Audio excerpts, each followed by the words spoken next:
Quid au sein de l'IDPS, le parti au pouvoir, Kabouya persiste, reste toujours secrétaire général et président intérimaire de l'IDPS. Quelle sera la suite de cette situation dans ces combats, dans cette course de la pension et pouvoir entre les membres de ces partis politiques, ces partis aujourd'hui qui a mené qui est au pouvoir, les partis dont le président Félix Tshisekedi est passé, même si aujourd'hui il est à la tête de la République, qui ne fait pas partie intégrant des membres de ces partis, mais de loin, il reste un parti qui devait être certainement un modèle, ce combat, quelle image que ces partis est en train de donner à d'autres partis des lignes sacrées. Non pas dans cette émission, on va revenir sur la fonction publique.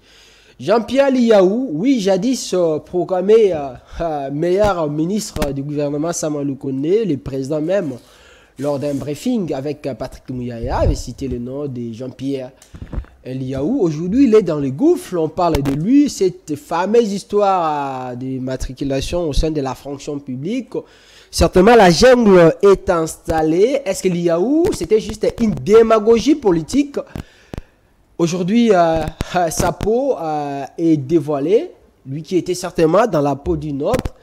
Peut-on dire qu'il était là?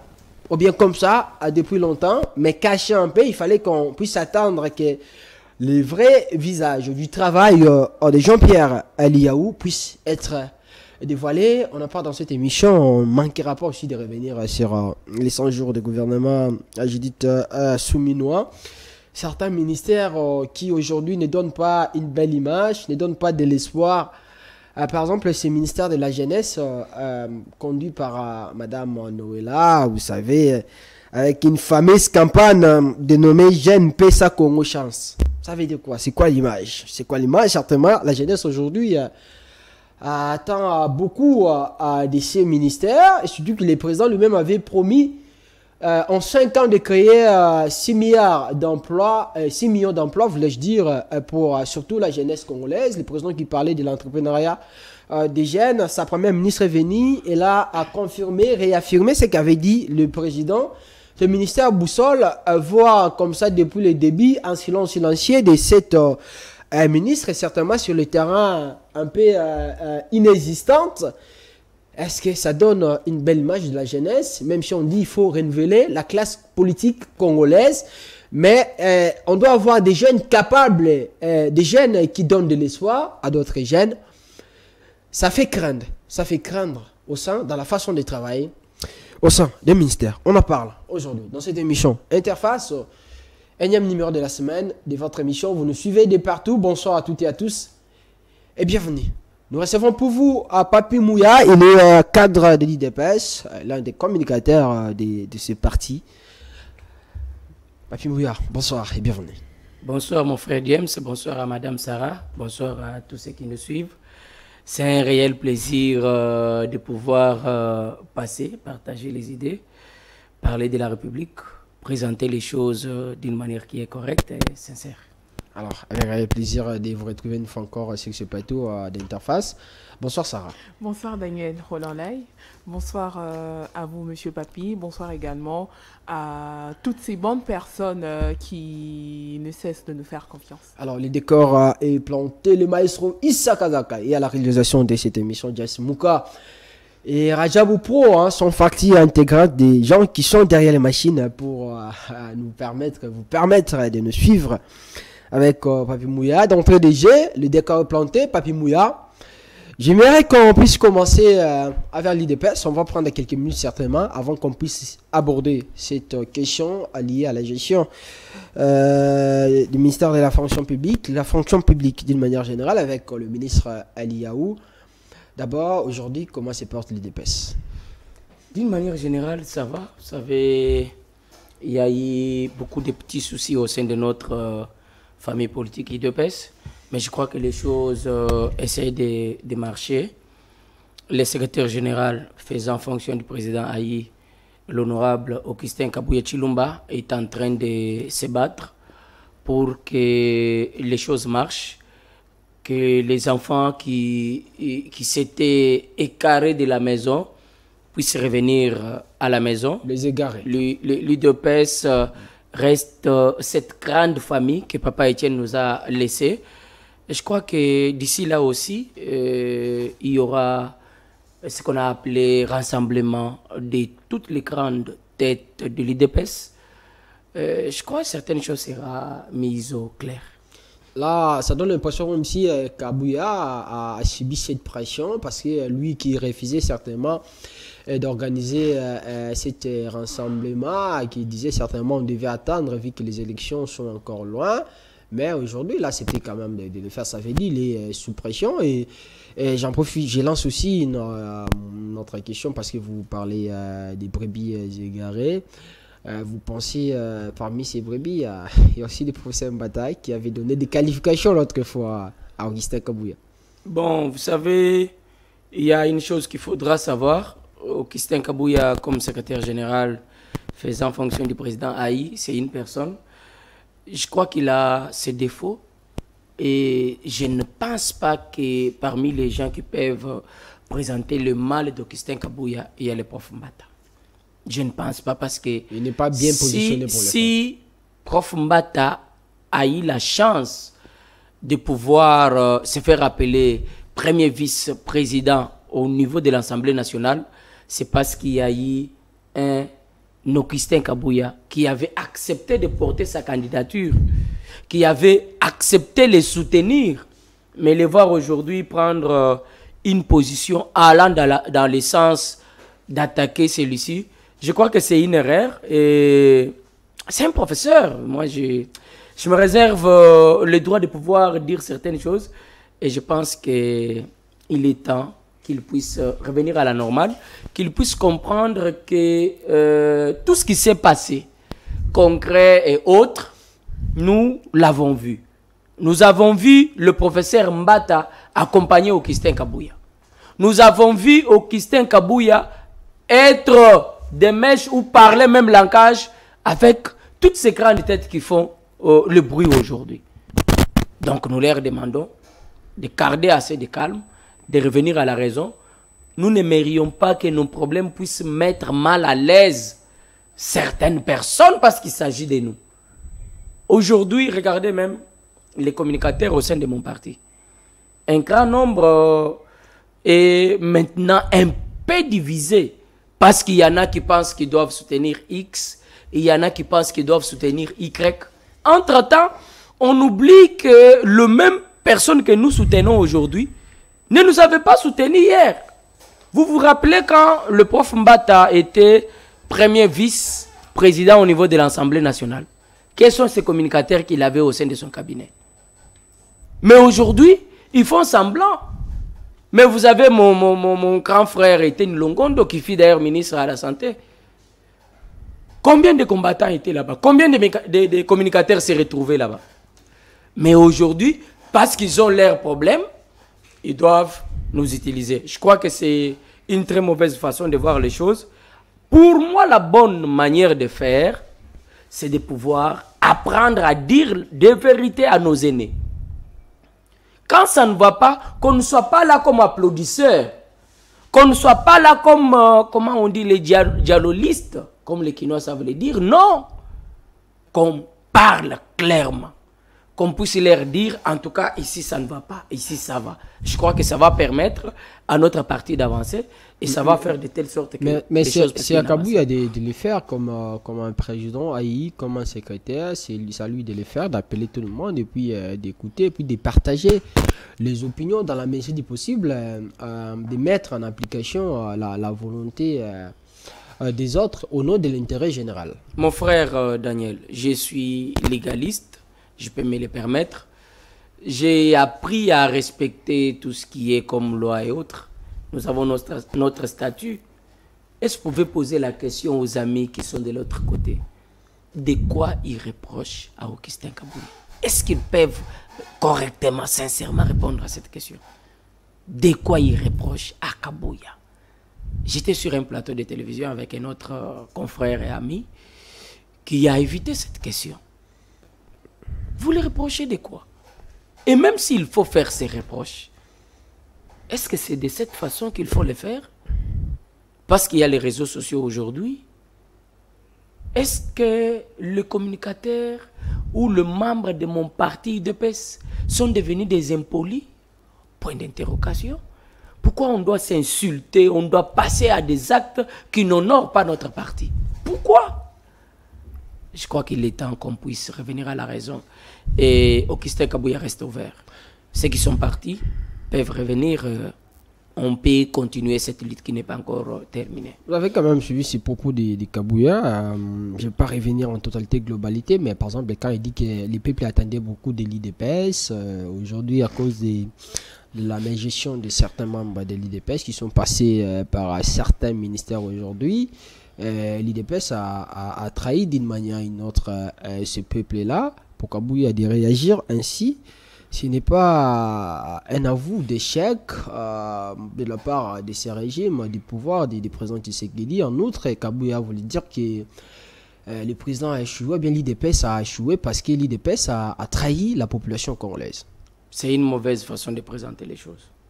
J'étais là quand Augustin Kabouya tenait ses discours. J'étais là personnellement. Ils ont tout fait pour faire sortir cette petite partie de 29 secondes et essayer de faire comprendre aux faibles ce que Augustin Kabouya n'a pas dit. Parce qu'il n'y a que de faibles qui peuvent accepter ce genre de choses. Quand Augustin Kabouya lance ces messages, premièrement, les gens doivent comprendre que c'est un message de paix qu'il lançait à ses propres fils, maison UDPS. Il demandait d'abord à ceux qui étaient devant lui d'arrêter de s'attaquer, d'arrêter de s'insulter sur les réseaux sociaux. L'IDPS, c'est notre famille. Nous nous sommes battus pendant plusieurs années. Et notre aîné, notre grand-père, notre papa, notre frère Etienne Tshisekedi Wamulumba a donné de sa jeunesse pour qu'on arrive là où nous sommes. Et aujourd'hui, nous sommes au pouvoir. Le peuple nous attend. Le peuple nous observe. Est-ce que c'est de cette façon que nous pouvons vraiment répondre aux besoins de cette population? Il nous parlait à nous. Il demandait aux gens de revenir à la raison. Moi, je n'ai pas compris comment les gens qui ont toujours cette mauvaise façon de faire les choses peuvent retirer ces petits discours et faire marcher ça. Heureusement que les personnes qui ont des esprits avrés, les esprits ouverts, n'ont pas cru à ça parce qu'ils savent que Augustin Kabouya, c'est quelqu'un qui sait chaque fois mesurer ce qu'il a l'habitude de dire. Mais par rapport à ce message de 29 secondes, comme vous êtes en train de le dire, ne pensez-vous pas que c'est aussi une façon pour Augustin Kabouya de reconnaître qu'il n'y a pas que du waouh au sein de l'Union sacrée? Jusqu'au jour d'aujourd'hui, le président de la République, Félix Antoine Tshilombo Tshisekedi, n'a jamais dit que tout allait très bien en République démocratique du Congo. Ça, c'est quelque chose que je dois vous affirmer. Il n'a jamais dit, vérifier toutes les sorties du cher Félix Antoine Tshilombo Tshisekedi. Il n'a jamais dit ça. Il reconnaît que jusqu'à présent, la lutte continue. Nous continuons à nous battre pour que les choses marchent correctement en République démocratique du Congo. Pour qu'on puisse arriver à relever tout ce que nous avons comme défi, le président de la République a toujours demandé que la population puisse accompagner ce qu'il est en train de faire comme travail. Et de quelle manière la population doit accompagner ce qu'il fait comme travail? Sarah, la République démocratique du Congo, c'est ton pays. Tu as ta façon de faire qui peut faire à ce que ce pays puisse se développer. Déjà, vous êtes journaliste. Comme journaliste, il y a des éducations que vous pouvez donner qui peuvent faire à ce que les gens qui nous suivent puissent changer leur façon de faire. Mais si nous sommes dirigés, par exemple, par des personnes qui ne veulent pas que le pays puisse évoluer, la population en ce moment se sent peut-être faible. Comment est-ce qu'elle va accompagner les pays, cette population? Qui sont ces personnes qui n'aiment pas que la République démocratique du Congo puisse se développer? Aucune personne, madame. Il faut savoir que dans tout ce qui est en train de se passer à gauche, à droite... Là, je parle des dirigeants, de nos dirigeants. Oui, mais c'est ça. Aucune personne, aucun Congolais ne peut souhaiter la disparition de notre pays. Mais tout ce que nous pouvons faire, c'est que le président de la République d'ailleurs est en train de faire, c'est quoi? Décourager ceux-là qui travaillent pour leurs intérêts. On doit arrêter de travailler pour nos intérêts. Il faut travailler pour les intérêts de la République. Parce que le jour où chaque Congolais comprendra que le développement de ces pays nous concerne à nous tous, on doit travailler dans l'unité, dans l'amour, derrière celui qui est là comme notre leader, comme notre chef, Félix Antoine Tshilombo Tshisekedi, les choses marcheront correctement. Si on n'arrive pas jusqu'à présent, c'est parce qu'il y a des gens qui pensent que tel se retrouve. Moi, je ne me retrouve pas. Je dois me battre, il doit échouer pour que demain, moi, je puisse revenir. Mais les jours où nous allons nous dire des choses vraies, où nous allons travailler dans l'amour, assez de clarté, je crois que les choses seront très meilleures et très bonnes. Alors, Papi Mouya, peut-on dire aujourd'hui que l'IDPS est déstabilisé? Non, l'IDPS n'est pas déstabilisé. Ça, je ne peux pas permettre à quelqu'un de dire que l'IDPS est déstabilisé, c'est faux. Déjà, tout ce qui se passe, moi, je vous ai dit que c'est une expression démocratique. Moi, je suis fils maison IDPS. Je sais que beaucoup de choses qui se passent aujourd'hui essayent d'être alimentées par des personnes qui n'ont aucune idée de cette fonctionnalité de mon parti IDPS. Si vous revenez avec toutes les grandes têtes que je connais au sein de mon parti, ils peuvent vous dire que ça fait longtemps au sein de l'IDPS qu'il y a eu toujours des trahiments. Mais cette fois-ci, l'ampleur, je peux vous dire, c'est venu des personnes qui sont mal intentionnées, qui pensent qu'alimenter Papi pour qu'il s'attaque à Maître Richard, c'est ça gagner. Alimenter Papi pour qu'il s'attaque à Laurent Mayele, c'est ça gagner. Alimenter Papi pour qu'il s'attaque à Jeko Beya, c'est ça gagner. Alimenter Papi, je crois que les gens qui font ça, je ne pense pas que c'est ça réussir. Est-ce que les tensions au sein de l'IDPS aujourd'hui ne déstabilisent-elles pas les pouvoirs du président Tshisekedi? Le président de la République venait de vous le signifier que Tshisekedi n'est pas surpris par ce qui se passe dans son parti. Il sait. Des fois, j'observe certaines personnes qui disent de n'importe quoi par rapport au président Félix. Je m'en moque à un certain moment. C'est un véritable combattant, Félix Tshisekedi. Il connaît bien. Il n'y a rien qui peut le faire perdre. Il n'y a rien qui peut le faire reculer. Je vous dis que c'est quelqu'un qui connaît le terrain. Tu sais que de tout ce qui se passe là, vous pouvez vous mettre à parler, monter, descendre. Mais ce n'est pas quelqu'un qui est venu directement pour au pouvoir. Tu sais qu'il a eu le temps de passer par tout ce que vous voyez comme étape. Il sait que ça commence comme ça. Il sait aussi qu'à un certain moment, ça va s'arrêter. Soyez-en très calme. C'est un digne fils maison. Je crois qu'il est en train d'ici là, il est en train de travailler pour que la véritable paix puisse revenir au sein de sa famille politique, parce qu'il a les droits de conseiller. Alors, dernière question avant qu'on puisse parler de la fonction publique. Pourquoi le peuple congolais doit-il continuer à croire au président Tshisekedi et son régime? Le peuple congolais doit continuer à croire à Félix Antoine Tshilombo Tshisekedi, parce que depuis qu'il est à la tête de la République démocratique du Congo, il y a eu des réformes que nous n'avons jamais vues en République démocratique du Congo. Ça, c'est un. Parce qu'il nous a prouvé, il nous a montré qu'il a cet amour, qu'il a cette détermination, qu'il a cette volonté de faire changer les choses en République démocratique du Congo. Pourquoi je parle d'amour? C'est parce que, vous savez, depuis que la République démocratique du Congo est Congo, nous n'avons jamais vu un seul président avec une détermination comme Félix Antoine Tshilombo Tshisekedi. Déjà, quand vous prenez ce que je vous dis, quand vous prenez ce que je viens de vous citer, vous allez vous dire qu'il y a de quoi faire encore confiance au président de la République, Félix Antoine Tshisekedi Tshilombo. Il y a des routes qui sont en train d'être construites. Vous savez, quand on parle du peuple d'abord, quand on parle du social de notre population, il faut que le peuple sache qu'on doit voir les routes, qu'on doit voir les écoles, qu'on doit voir la gratuité de la maternité, qu'on doit voir la couverture santé universelle. On doit voir tout ça. Mais aujourd'hui, le président Félix Tshisekedi nous le prouve. Le président Félix Tshisekedi travaille sur un plan qui est purement social, étudié au moins depuis qu'il est au pouvoir. Aujourd'hui, la gratuité.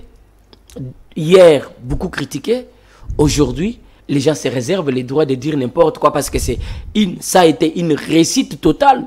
La gratuité de la maternité. Hier, beaucoup critiqué. Et aujourd'hui, vers la couverture santé universelle.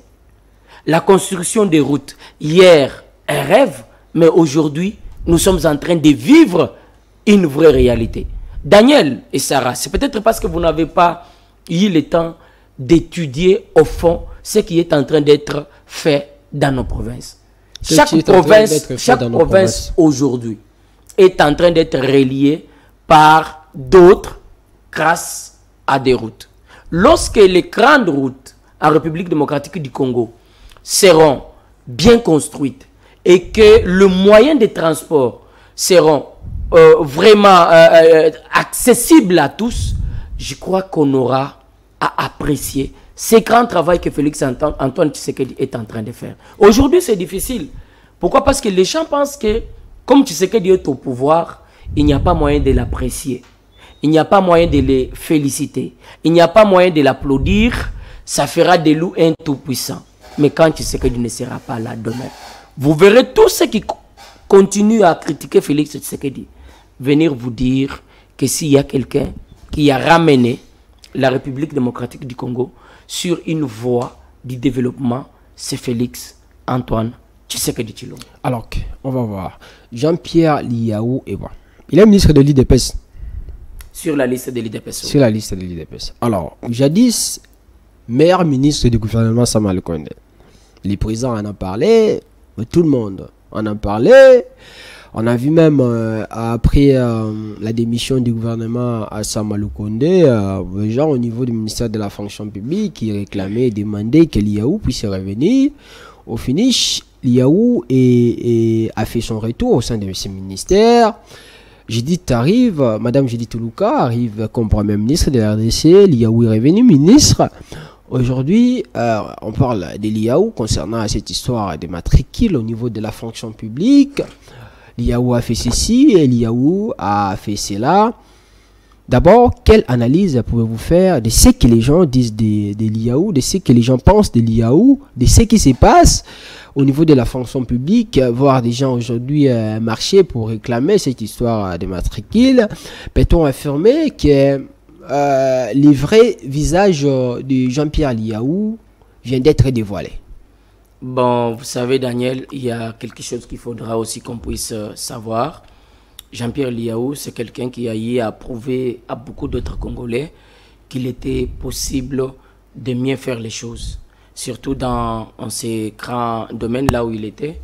Les fonctionnaires de la République démocratique du Congo ont toujours manifesté leur amour envers ces dignes fils. Qu'à cela ne tienne, vous savez que lorsque vous prenez de bonnes initiatives, lorsque vous avez de bonnes idées pour la République, surtout dans votre secteur, les couacs ne peuvent pas manquer. Les gens sont toujours utilisés de part et d'autre pour nuire à votre personnalité, pour nuire à ce que vous faites. Jean-Pierre Liaou est victime aujourd'hui de ces personnes-là qui n'aiment pas que le Congo puisse avancer. J'ai suivi même dernièrement mon ami Marlène Vouvou dire des choses sur le professeur Liaou auquel lui-même n'avait pas assez de maîtrise. Je vais pouvoir conseiller tous ceux qui font du bruit d'être honnêtes avec eux-mêmes. Parce que depuis que la République démocratique du Congo est Congo, nous n'avons pas eu un ministre ou un VPM au sein de ces grands ministères capable de pouvoir se battre pour que le fonctionnaire puisse être bien traité, pour que le fonctionnaire puisse être en bon état et puis qu'il puisse quand même jouir de ce qu'ils font. Nous n'en avons pas eu. Daniel, vous n'allez pas me dire le contraire. C'est sous Liaou que nous avons vu plus de 11 000 retraités. Quelque chose qui n'avait jamais été fait. Il faut qu'on soit sincère avec nous. Et nous demandons à ces syndicats, syndicats des fonctionnaires, vous pouvez me le permettre, de pouvoir revenir à la raison. De pouvoir comprendre que la République démocratique du Congo a besoin de gens comme Liaou et il est temps que les choses changent. Mais d'après vous, que peut être la raison ou soit les raisons pour lesquelles le ministre Liaou n'y soit plus apprécié par certains? Ne dites pas, dire que le ministre ou le professeur Liaou n'est pas apprécié, c'est une erreur. Mais au regard de ce qui Liaou, Jean-Pierre Liaou, aujourd'hui, c'est un modèle pour la bonne gestion en République démocratique du Congo. Personne ne peut me dire le contraire, Madame Sarah. Jean-Pierre Liaou. Liaou. On parle d'une appréciation, c'est tout simplement au regard de ce qui se dit maintenant sur lui. Madame, ce n'est pas parce que vous faites un bon travail que les tracteurs vont pouvoir vous laisser libre. Qui n'a pas applaudi Jean-Pierre Liaou? Aujourd'hui, je vous ai cité mon ami Merlin Foufou, qui a attaqué Jean-Pierre Liaou. Mais en privé, quand vous lui posez la question, tout ce que vous êtes en train de dire, vous le dites sur base de quoi? Vous sentez qu'il n'a pas assez d'éléments. Donc, je crois qu'il est maintenant la raison pour laquelle ces personnes tiennent ces discours. Mais il cherche sa tête. Il cherche à nuire à la personnalité de Liaou. Vous savez, en Afrique, pour ne pas parler de la République démocratique du Congo, on a un système qu'on doit tous décourager. Lorsque vous commencez à monter, Madame Sarah, il suffit qu'on vous nomme, vous, ici, aujourd'hui, DG quelque part, et que vous faites bien le travail pour voir demain quelqu'un venir dire « Sarah, c'est une Rwandaise ». D'ailleurs, quelqu'un développait des discours qui n'ont rien à voir avec la réalité. Ce sont des choses que nous avons remarquées ici, chez nous, et qu'il nous faut décourager. Je crois que Jean-Pierre Liaou est en train de faire un bon travail. Nous demandons à tous ces comités syndicaux et autres de pouvoir revenir à la raison. S'il y a un ça ne va pas, ils peuvent aller voir le ministre et trouver comment échanger. Liaou n'a jamais été fermé. C'est quelqu'un qui est proche. Vous le voyez des fois faire les pieds. Les gens pensent que c'est du populisme. Non. À un certain moment, si le président de la République ou quand le président de la République vous fait confiance, il a besoin de vous voir proche de la population. Il a besoin de vous voir prendre en compte les demandes de la population. Donc, il faudra qu'on puisse comprendre que ce qui se passe aujourd'hui, ce sont des tracteurs, les gens qui n'aiment pas lorsque les choses marchent correctement. Et je crois que les jours à venir, ils vont revenir à la raison et vous verrez même les pardons qu'ils vont pouvoir, ils vont présenter leurs excuses auprès de Jean-Pierre Liaou. Alors, on va voir. On va quitter le ministère de la fonction publique. J'avais dit au sommaire de cette émission qu'on va essayer un peu de faire les tours de certains ministères du gouvernement à Judith Toulouka. On parlait du ministère de la jeunesse. C'est là que les gens aussi attendaient beaucoup concernant la manière de travailler de la nouvelle ministre aujourd'hui. D'abord, on parle des 100 jours aujourd'hui du gouvernement à Toulouka. D'une manière particulière, vous, quel constat, ou bien qu'est-ce que vous avez constaté dans la manière de travail de la nouvelle ministre de la jeunesse, sa gestion? Est-ce que ce ministère est boosté par rapport à son prédécesseur Yves Boukoulou, qui n'est plus ministre aujourd'hui? Je crois qu'il y a un souci par rapport à ce ministère. Il y a un terrible souci. Le ministère de la jeunesse n'arrive pas à décoller. C'est un grand ministère que nous avons toujours demandé, nous avons toujours sollicité une chose au président de la République. Vous allez vous rappeler avec moi que à l'époque où Yves Boukoulou était ministre, nous avons eu un jeune qui a été capable de prouver aux Congolais qu'il est possible que la jeunesse puisse faire face ou puisse échanger correctement avec le président de la République. Je parle bien de mon frère William Mkambila qui a réussi à faire parler le président de la République. Et si aujourd'hui, on portait quoi? Aujourd'hui, on portait quoi? Aujourd'hui, permettez, le président de la République a veillé à écouter la jeunesse. Et après? Il y a eu échange. Aujourd'hui, je peux lancer un message aux Congolais. Il réussit ou il a réussi à inviter tous les présidents des CNJ au niveau d'Afrique suite à cette injustice que la République démocratique du Congo est en train de vivre. La même personne, William Mkambila, a réussi à faire appel à tous les présidents des CNJ au niveau d'Afrique. Ils doivent se retrouver autour du président de la République pour manifester leur solidarité, pour dire au président Félix Tshisekedi que nous suivons de près ce qui se passe dans votre pays et nous ne sommes pas d'accord. Mais c'est des réformes qu'il faudra... La tête au niveau de la jeunesse, ce n'est pas lui. Non, mais non, ce qu'il est en train de faire, c'est apprécié. Je n'aimerais pas... Je n'aimerais pas qu'on puisse faire une confusion. Nous sommes en train de parler d'un président d'une grande structure de la jeunesse qui est William Mkambila, qui a fait appel à ses collègues présidents au niveau africain. Il a fait appel, c'est comme quelqu'un qui fait appel à toute la jeunesse de l'Afrique pour venir présenter leur solidarité à la République démocratique du Congo. Là, on a compris. Et une chose qui est vraie, ce sont des jeunes, ou c'est parmi les jeunes qu'il faudra à ce que la ministre de la Jeunesse puisse travailler avec. Nous posons chaque fois la question. Cette ministre de la Jeunesse qui doit travailler avec, est-ce qu'il est en train de travailler? Parce que moi, depuis qu'elle est dans ce ministère, je ne sais pas, la première fois que je l'ai vue, c'était lors de la journée internationale de la jeunesse où elle a tenu un discours, si c'est quoi là, mais sur le terrain, ça donne l'impression comme si elle est en train jusque-là de somnoler. Je crois que vous avez raison. Dire qu'elle est en train de somnoler, vous avez totalement raison.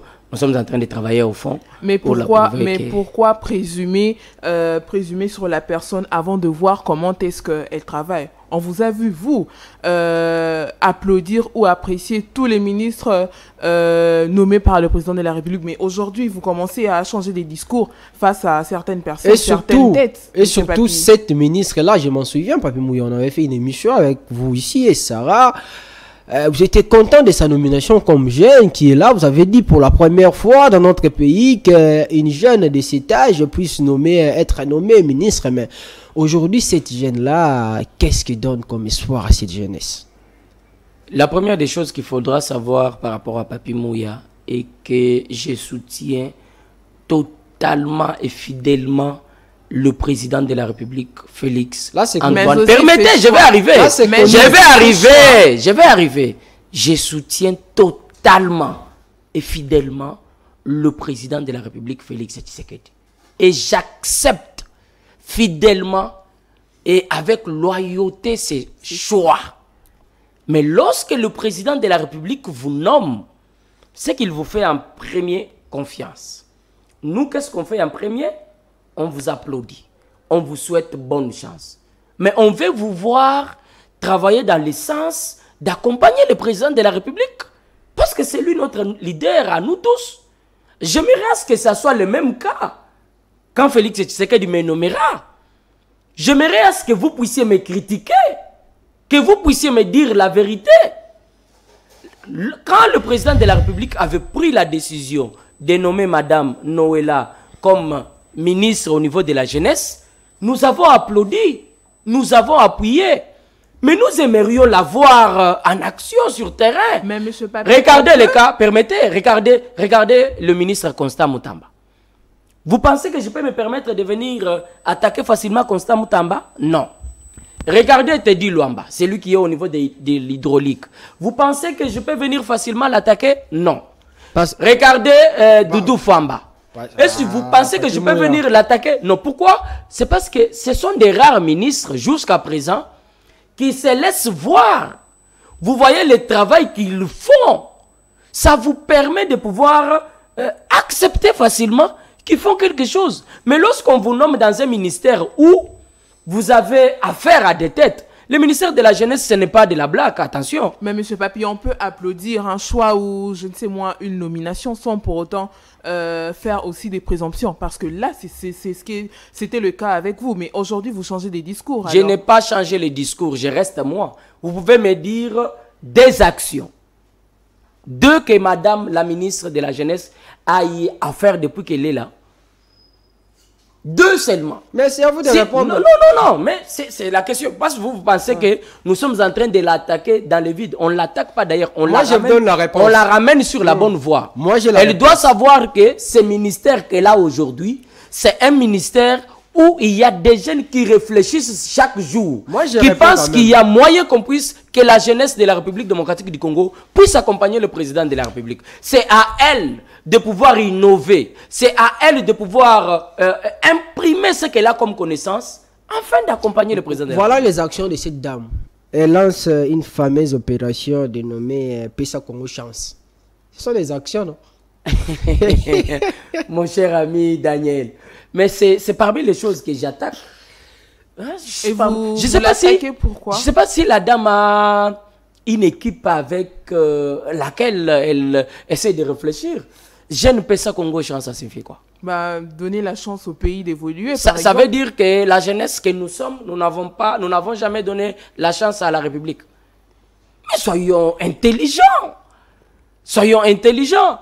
Je demande à la dame de faire preuve d'humilité, qu'elle puisse faire appel aux jeunes capables de pouvoir la proposer des idées claires qui peuvent faire à ce que son secteur puisse avancer. Monsieur Papi, lorsque vous dites qu'on puisse donner une chance au président de la République pour ce deuxième mandat, cela peut signifier aussi qu'au premier mandat, on ne l'a pas fait. Je n'ai pas dit qu'on puisse donner la chance. J'ai dit qu'on puisse faire confiance au président de la République. La confiance est différente avec pendant les élections, monsieur Papi. Non, ça, le discours, il faut pas ramener, le discours nous sommes pareil.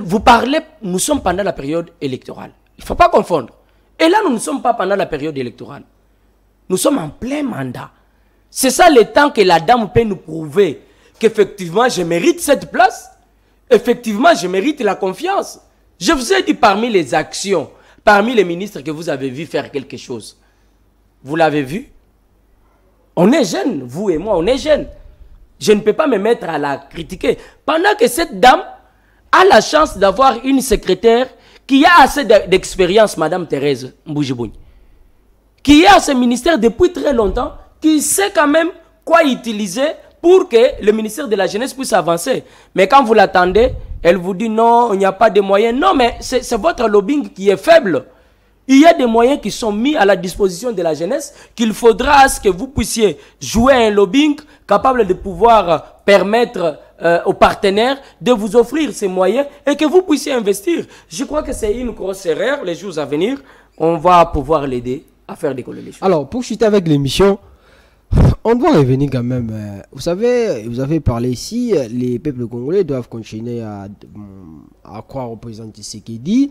Mais depuis que ce gouvernement est là, le président, normalement, il devrait aussi bouger en ce qui concerne les entreprises publiques. Mais jusque-là, il faut qu'il y ait des changements. Par exemple, au niveau de la SNEL, de la Régie des eaux, ce sont des entreprises, voulais-je dire, des entreprises publiques, voulais-je dire, qui taraudent la tête des Congolais par rapport à la manière de travailler, même si on a changé, on a un nouveau ministre de l'énergie, mais en ce qui concerne ces des sociétés de l'État congolais, rien ne bouge, il fallait changer aussi. Ah, vous avez peut-être raison, mais croyez-moi, le président de la République est en train de travailler sur ça.